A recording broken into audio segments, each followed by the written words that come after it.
एक महत्त्वाची बातमी, प्रफुल्ल पटेल यांची काँग्रेस नेते जयराम रमेश यांच्याशी चर्चा झाल्याची माहिती आहे। उमेदवारी अर्ज मागे घेण्याची त्यांनी या ठिकाणी जयराम रमेश यांना विनंती केल्याची सुद्धा प्रफुल्ल पटेल यांनी माहिती दिली। प्रफुल्ल पटेलांनी काँग्रेस नेते जयराम रमेश यांच्याशी चर्चा केली आहे आणि उमेदवारी अर्ज मागे घेण्याची आपण विनंती केल्याचं प्रफुल्ल पटेल म्हणाले आहेत। एकूणच बारामती पोटनिवडणुकीच्या पार्श्वभूमीवर या वेगवान घडामोडी घडत आहेत। काँग्रेसने उमेदवारी मागे घ्यावी यासाठी आमच्या सगळ्यांच्यासाठी आनंदाचा दिवस आहे की पुढच्या पिढी अजितदादांची त्यांना ही संधी मिळत आहे की अनेक प्रकारची चर्चा चालू आहे, टीव्ही बातमी न्यूज येत आहे।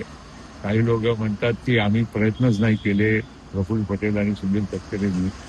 वास्तव हे आहे की खरगे साहेबांची अनेक वेळा चर्चा करायचा प्रयत्न केला होता। तर दुर्दैवी गोष्ट आहे की त्यांनी आम्हाला काही उत्तर दिलं नाही। फोनवरही संपर्क साधायला मी प्रयत्न केल्यानंतर फोनवरही आले नाही।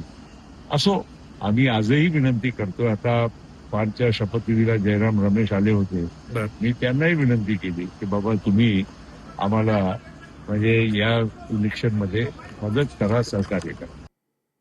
एकूणच आपण काँग्रेसला उमेदवारी मागे घेण्यासाठी विनंती केल्याचं या ठिकाणी प्रफुल्ल पटेल म्हणाले आहेत।